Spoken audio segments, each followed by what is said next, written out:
It is September 13, 2029.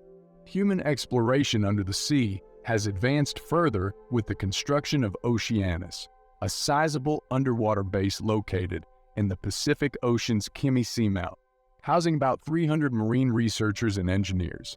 Most of the inhabitants have decided to live permanently inside the facility to conduct marine research more efficiently. On this particular day, biologist Dr. Erin Kendall is instructing her engineer husband, Sam Jordan, to properly handle a sea pod using an aquatic drone.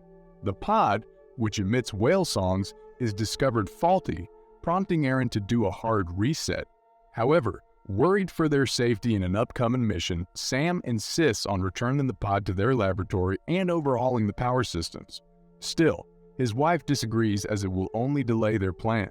At that moment, Commander Mitch Conrad checks in on the couple and praises Erin for her incredible breakthrough with whale communication, which he is proud to witness soon. After she steps out of the control room, Mitch turns his attention to Sam, advising him to be honest with his wife about his true feelings about their living situation in Oceanus. The engineer is concerned that she cares more about her research than their marriage. Mitch continues his pep talk, saying that he faced similar relationship issues with his wife, who he tried to divorce at one time, but solved through the relocation to Oceanus with the help of a wealthy benefactor, Brian Xanthus. He then advises him to sweet-talk his way with Erin to rebuild their love for each other. After the commander leaves, Sam checks in with Erin, who is prepared to dismount her aquatic shuttle from the station for them to journey together toward a whale pod zone. During their travel, Erin mentions that she hopes to attract a pod of spotted male humpback whales they encountered in Lahaina, Hawaii, with her revolutionary aquatic contraption sampling their sounds with her linguistics program so that she can communicate with them. Sam shows little interest, as he is more concerned about laying out his issues with his wife about their married life. He becomes more irritated when Erin insists that they are meant to live in Oceanus for the remainder of their mission rather than a normal suburban one on the surface.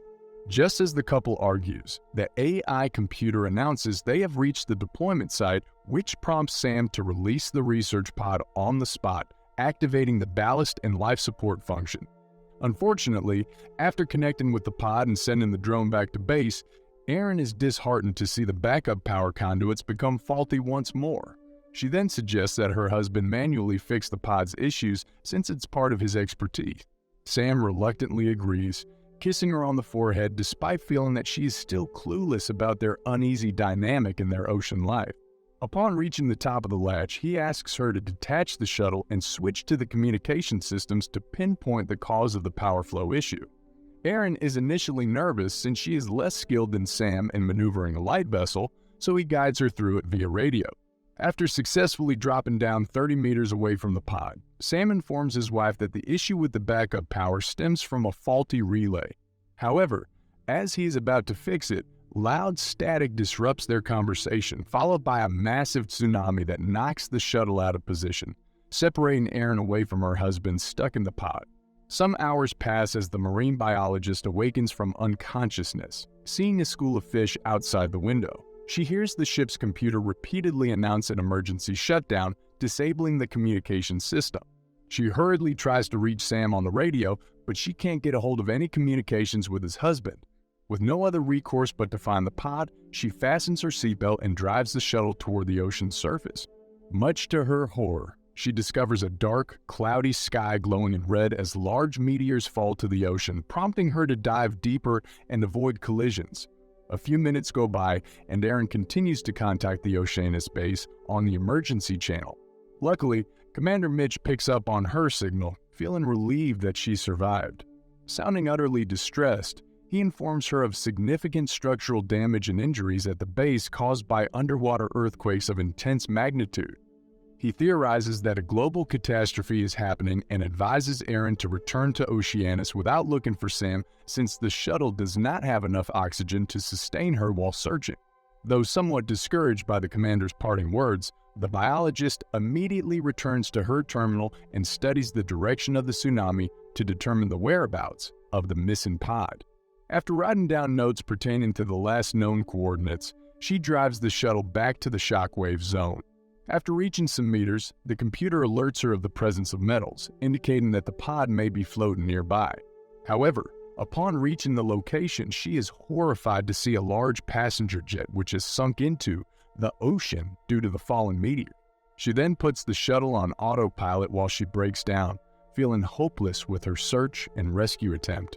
Afterward, she grabs a bottle of water from the storage closet and sees pictures of her and her husband living a happy life before Oceanus. Feeling a renewed sense of hope, she tries booting up the pod's uplink but sees that communications have not yet returned. Fortunately, after checking the linguistics monitor, she hears the whale songs emitted from the missing pod and realizes she can now track Sam more efficiently with their sounds. She heads out to the pinpointed location on the radar, where she spots the pod of spotted male humpbacks swimming, much to her satisfaction, as it has been her goal to contact them. Just as she enjoys the sight of the whales, the computer registers another metallic object on the horizon. This is the pod, which appears to be malfunctioning due to the damage sustained from the tsunami.